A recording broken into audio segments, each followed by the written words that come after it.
사도행전 18장 1절부터 11절 말씀인데 오늘 9절 말씀부터 읽겠습니다. 9절 말씀부터 우리 같이 읽을까요? 시작. 밤에 주께서 환상 가운데 바울에게 말씀하시되 두려워하지 말며 침묵하지 말고 말하라. 내가 너와 함께 있음에 어떤 사람도 너를 대적하여 해롭게 할 자가 없을 것이니 이는 이 성중에 내 백성이 많음이라 하시더라. 1년 6개월을 머물며 그들 가운데서 하나님의 말씀을 가르치니라. 아멘. 우리가 계속해서 사도행전을 살피고 있는데 지난 시간에 우리가 보았던 것처럼 사도 바울이 아덴이라는 도시에서 사역을 했습니다. 이 아덴 참 독특한 도시였어요. 신들이 많은 신들이 있는 신들의 도시였고 또 철학과 논쟁하기를 좋아하는 그런 사람들이 가득한 곳이었습니다. 바울은 그런 곳에서 복음을 전하면서 자신이 논리적으로 밀리지 않을 거다라는 그런 자신감이 있었을 것입니다. 왜 그렇습니까? 그는 구약 성경에도 능통하였고 또 헬라의 철학과 문화에도 깊은 이해가 있었기 때문입니다. 그래서 그는 정말 자신 있게 그들과 토론했습니다. 하지만 그 결과가 어떻습니까? 기대만큼의 열매가 없었습니다. 바울이 아덴에 떠날 때 그의 마음이 어땠을까요? 열심히 했는데 성과는 미미했고 그래서 아마도 그런 실패감과 상실감에 사로잡혔을지도 모르겠습니다. 뭔가 마음도 지쳤을 거예요. 그런 상태에서 바울이 도착한 곳이 바로 고린도였습니다. 이곳은 당시에 로마 제국의 아가야라는 지방의 수도였습니다. 총독이 머무는 도시였습니다. 경제적으로도 굉장히 부유한 그런 도시였어요. 그런데 문제는 이곳이 너무나도 타락한 곳이었다는 거죠. 단적인 예로 고린도에는 여러 신전들이 있었습니다. 그 중에 가장 유명한 신전 중에 하나가 아프로디테를 섬기는 그런 신전이었는데 이 신전이 유명한 것은 이곳에서 일하는 신전에 속한 장녀들이 무려 1000명이나 됐다라는 그런 기록이 남아있을 정도로 영적으로 타락한 곳이었어요. 그래서 당시에 쓰였던 말 중에서 코린티아 제스파이란 말이 있는데 이 말 뜻이 고린도 사람처럼 살다 이런 의미입니다.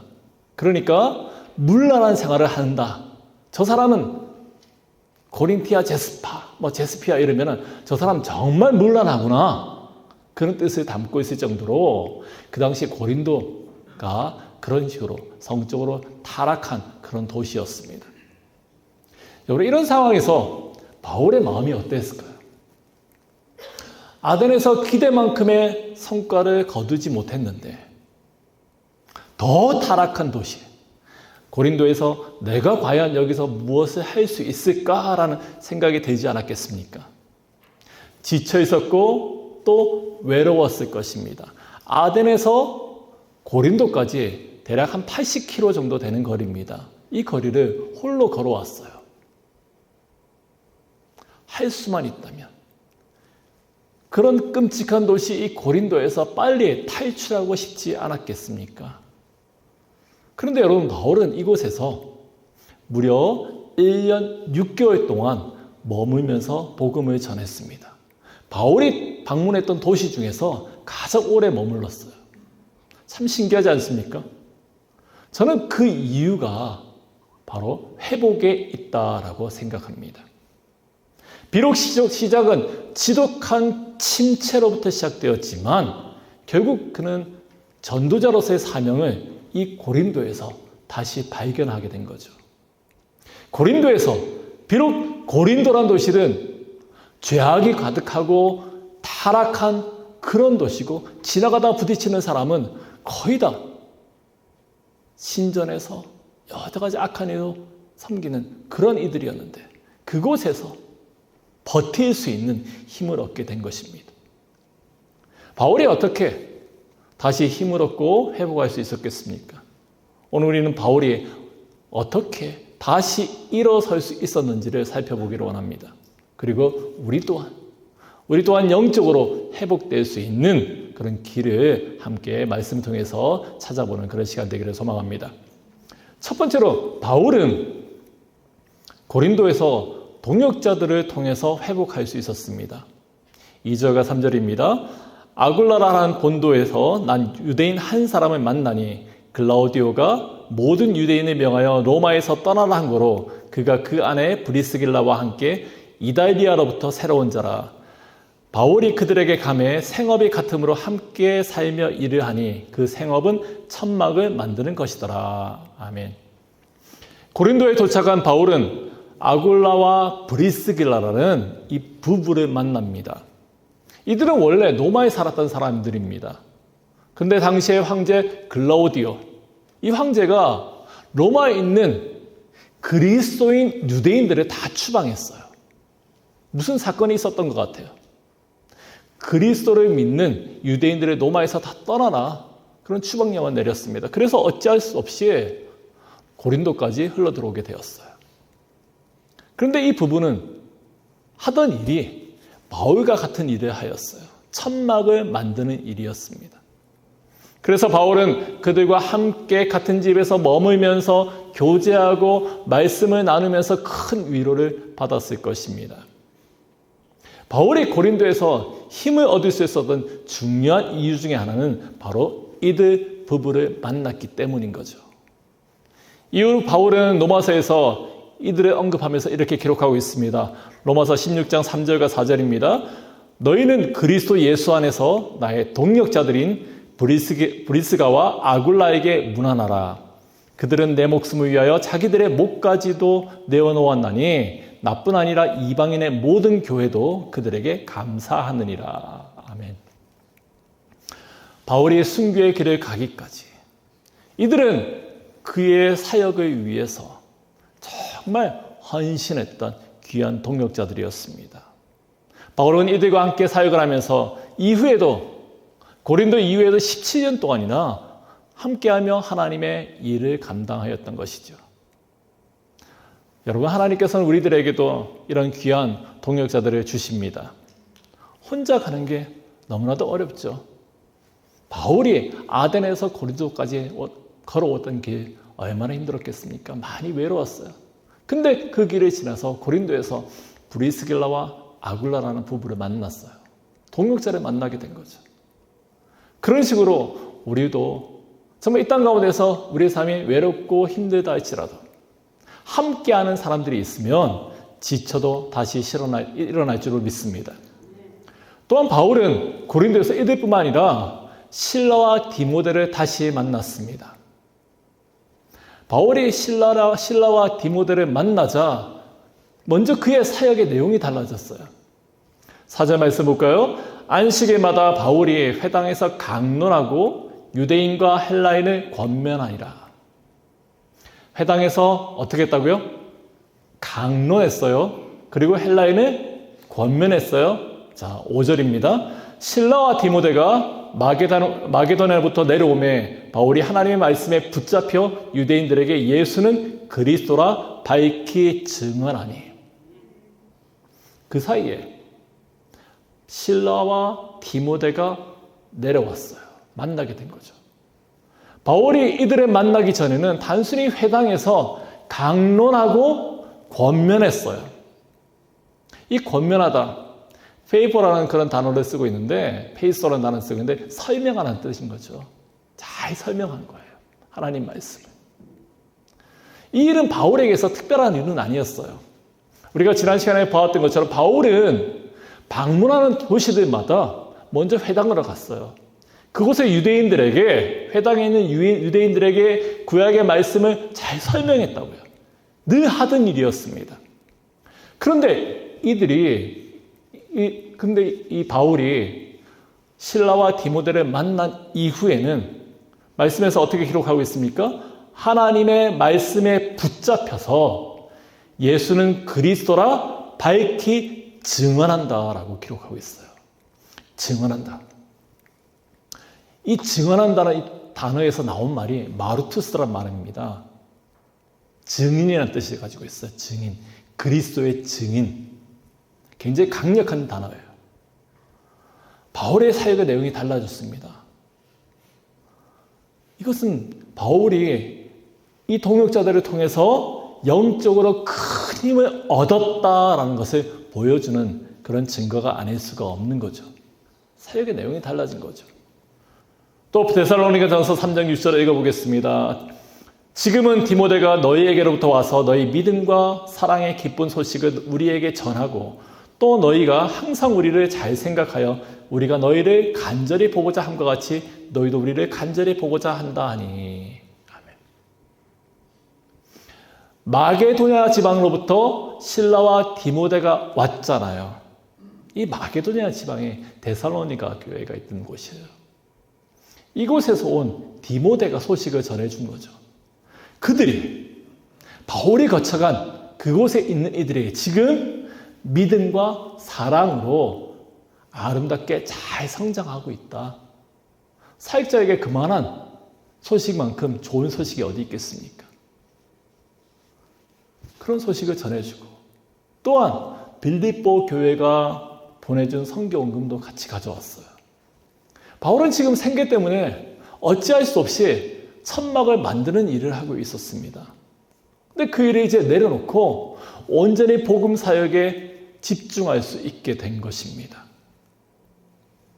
어떤 이들은 바울이 했던 이 천막 제작을 하는 이런 경험에 대해서 텐트 메이커라는 용어를 가지고 이것이야말로 이상적인 어떤 선교나 목회의 모델이다라고 말하는 분도 있어요. 그런데 말씀에서 보면은 바울이 이 천막을 만들던 시기 영적으로 참 힘든 시기죠. 심적으로 어려웠던 시기입니다. 그리고 경제적으로 힘들었던 거예요. 정말 처음 방문하는 곳에서 먹고 살기 위해서 천막을 만들 수밖에 없었던 거죠. 사역의 내용에 있어서도 그래요. 일주일 동안 천막을 만듭니다. 그리고 안식일 그 하루 회당에 방문해서 말씀을 강론하고 설명한 거예요. 그런데 다른 동역자들이 전해주는 이 선교원금을 받자마자 다시 복음 사역에 집중하게 된 것입니다. 그렇다면 바울에게 있어서 가장 이상적인 모델, 오직 복음에 집중할 수 있게 되는 것이라고 볼 수 있지 않겠습니까? 어찌되었건 바울이 이처럼 위대한 사역을 감당할 수 있었던 것은 그의 곁에 좋은 동역자들이 있었기 때문입니다. 하나님의 역사는 결코 혼자가 아니라 함께하는 동역자들을 통해서 풍성해지는 줄 믿습니다. 그럴 까닭에 바울은 고린도후서 12장 10절 말씀에서 내가 약한 그때의 강함이다라고 고백할 수 있는 거죠. 자신의 정말 솔직한 고백이에요. 너무나도 약한 그때, 너무나도 힘든 그때에 내가 그들을 통해서 그들과 함께 함으로 강함으로 사역할 수 있었다, 설 수 있었다, 그런 고백을 할 수 있는 것입니다. 우리는 하나님 나라를 위해서 함께 일해야 되는지 믿습니다. 서로를 도와야 되는 거죠. 우리가 가진 것으로 물질적으로 후원할 수도 있고요. 정서적으로 지지하면서 기도할 수 있습니다. 또 직접적으로 사역에 동참할 수도 있습니다. 함께함을 통해서 우리 교회 이름처럼 함께하는 그 함께함을 통해서 하나님 나라는 더욱더 강건하게 세워지고 복음의 열매들은 풍성하게 드러날 줄을 믿습니다. 여러분들에게도 그런 동역자들이 있습니까? 혹시 주변에 지쳐있는 분들이 있다면 우리가 그런 동역자가 되기를 또 간절히 소망합니다. 두 번째로 주님의 격려와 확신으로 세워질 수 있었습니다. 바울이 열심히 복음을 증거했습니다. 여전히 반대도 많았습니다. 바울이 힘을 내어서 더 열심히 전할수록 반대는 더 거세졌어요. 유대인들은 바울을 조롱하고 모욕했습니다. 견디다 못한 바울이 이렇게 선포합니다. 18장 6절 말씀 보니까 너희 피가 너희 머리로 돌아갈 것이요 나는 깨끗하니라. 이후에는 이방인에게로 가리라. 감정이 격한 것이 보입니까? 복음에 대적하는 유대인 무리들을 견디다 못해서 더 이상 나는 너희들 유대인들에게 복음을 전하지 않겠다. 그렇게 선포하고 있는 겁니다. 고린도 유대인들이 얼마나 그를 힘들게 하였으면 이토록 단호한 말을 하였겠습니까? 충분히 이해할 수 있을 것 같습니다. 사실 이런 반대는 바울이 처음 겪는 일이 아니었습니다. 가는 곳곳마다 이런 반대에 부딪혔어요. 바울 아는 자들은 처음부터 적대적이었고요. 처음에는 우호적이었던 사람들조차 복음을 듣자마자 대적하는 무리로 변했습니다. 그렇게 쌓인 모든 반대, 저항의 경험들 마치 찌꺼기처럼 바울의 마음 가운데, 신령 가운데 조금씩 쌓여들었던 것 같아요. 그리고 마침내 참을 만큼 참았던 감정이 폭발한 듯 보입니다. 나는 할 만큼 다 했어.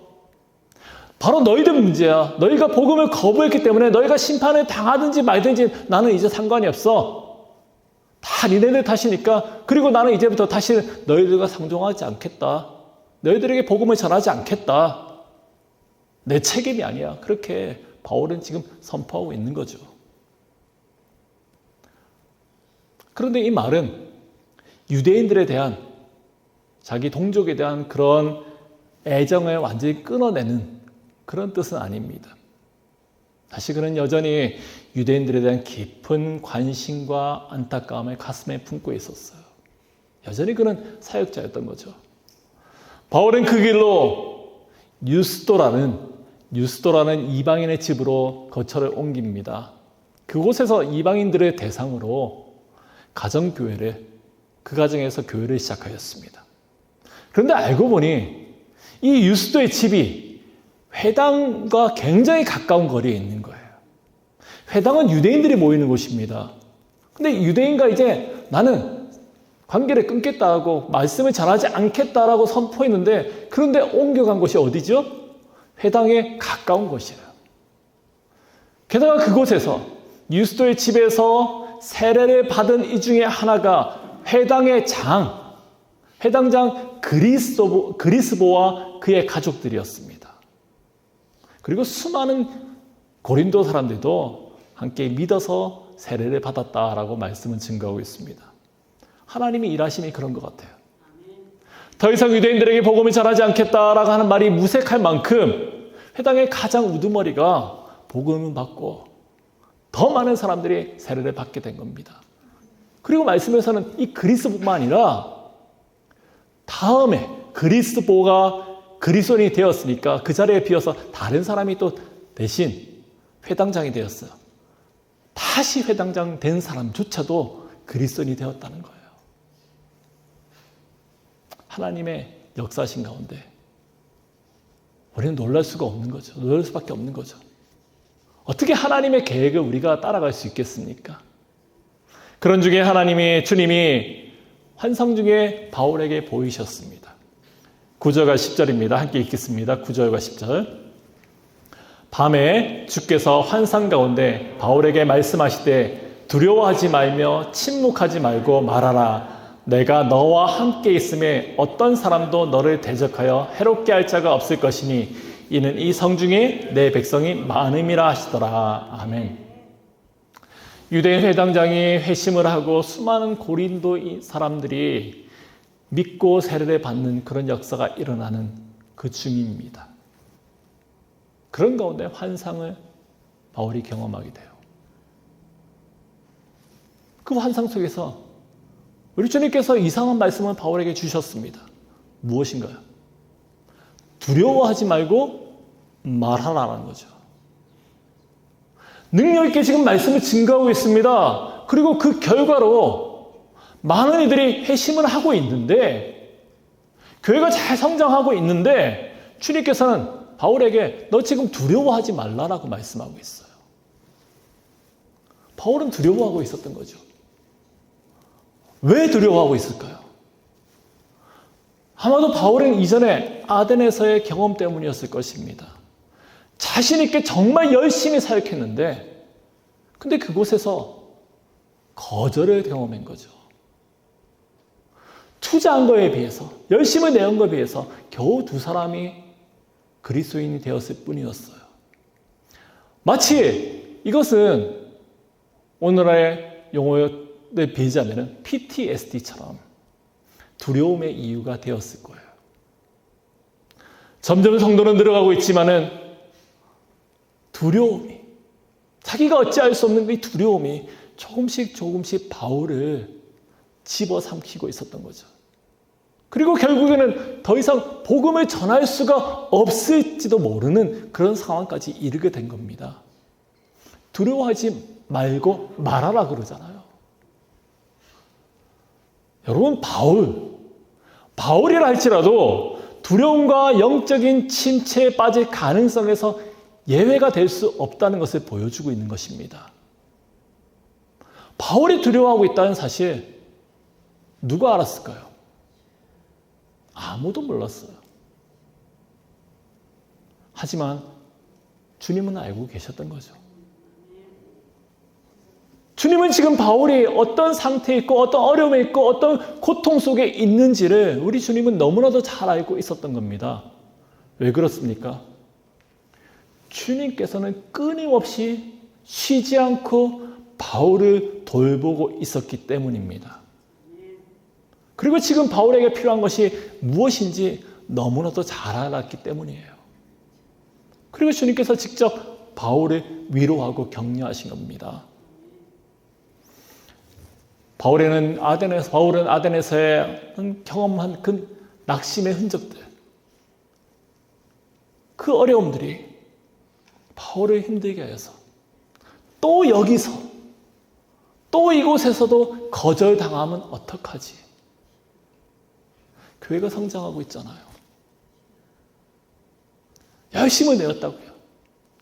동역자들을 만나고 힘을 내어서 잘 되고 있는데 근데 아덴의 경험이 오버랩 되는 겁니다. 그때도 나는 열심히 했는데. 근데 이렇게 열심히 하다가 또 내가 거절당하면 어떡하지? 이들이 언제 떠날지도 모르는데 어떡할까라는 그런 두려움이 그에게 엄습하지 않았나 싶습니다. 그런 바울에게 주님께서는 두려워하지 말라. 함께 하겠다. 내 백성이 많다라고 말씀하고 계세요.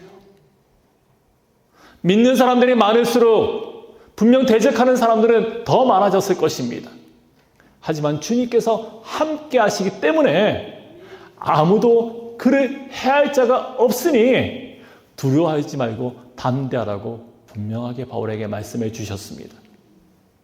이 말씀은 바울뿐만 아니라 이제껏 하나님이 당신의 사람들에게 동일하게 하셨던 말씀입니다. 위대한 모세의 뒤를 이었던 여호수아는 어떻습니까? 여호수아에게도 동일한 말씀을 주셨어요. 두려워하지 말라고요.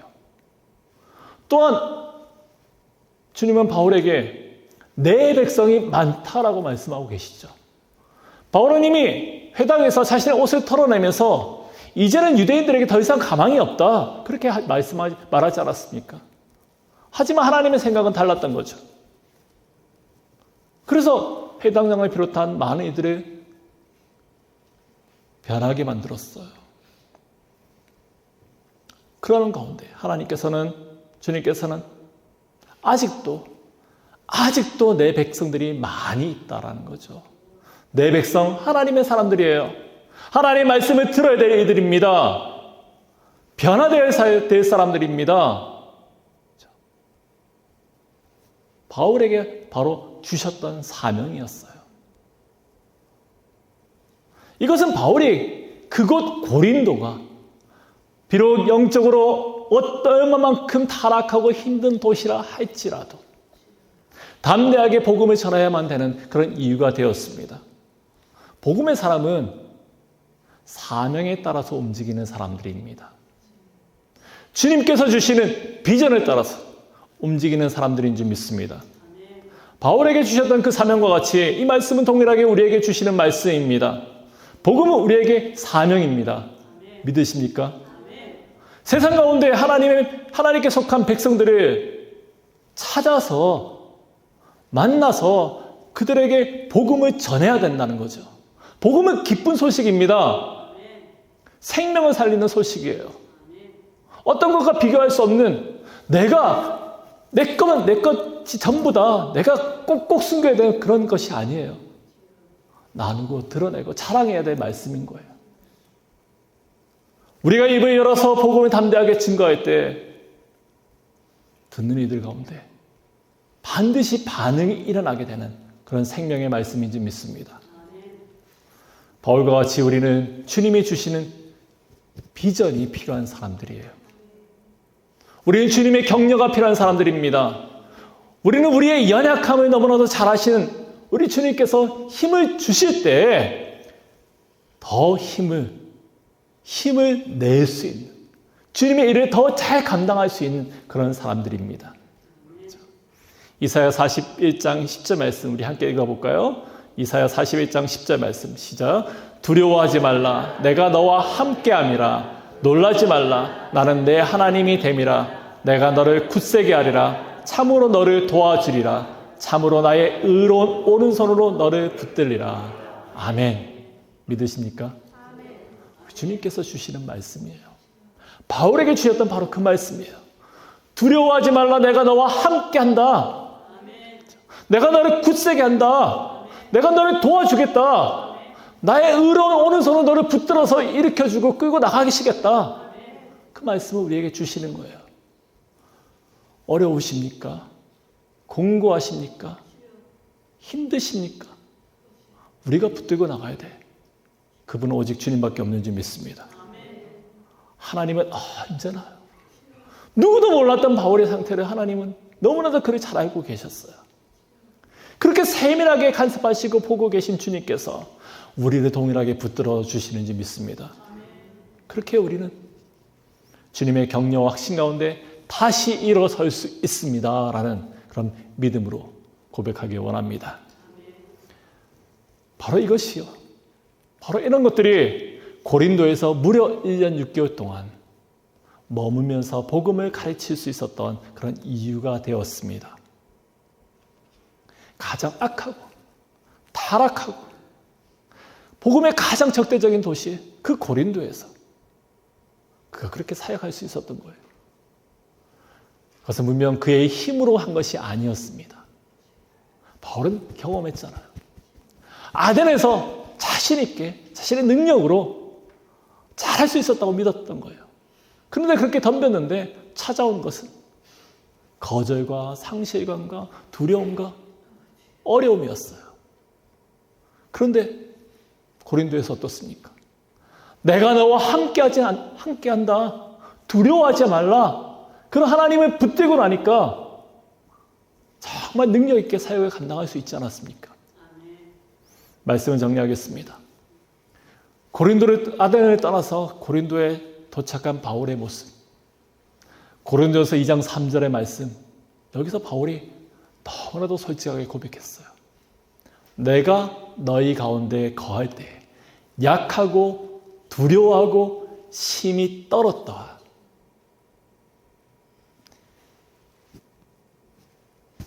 너무나도 연약하고 두려워하고 지쳐 있었던 것이 바울이었어요. 그러나 그는 다시금 고린도에서 강한 주의 군사로 주님의 사역자로 일어설 수 있었습니다. 그 이유는 하나님께서 그에게 동역자를 붙여주었기 때문이었어요. 그리고 직접 격려해 주셨기 때문입니다. 새로운 비전을 보여주셨기 때문입니다. 그리고 바울이 그 하나님의 말씀에 정말 온전하게 붙들려 있을 때 놀라운 역사가 일어났습니다. 바울이 두려움에 사로잡힌 것이 아니라 하나님의 말씀에 사로잡혔기 때문입니다. 여러분도 혹시 지쳐 있습니까? 우리도 바울처럼 주의 은혜 가운데 다시금 회복할 수 있습니다. 그렇게 회복되기를 우리가 믿음으로 고백하기 원해요. 그렇게 회복된 자로 또 누군가의 동역자가 되고요. 하나님의 격려를, 주님의 격려를 전하는 그런 사람이 되기를, 그렇게 쓰임받기를, 또 우리 공동체가 그렇게 세워져 가는 그런 공동체 되기를 간절히 주의 이름으로 축원합니다. 기도하겠습니다.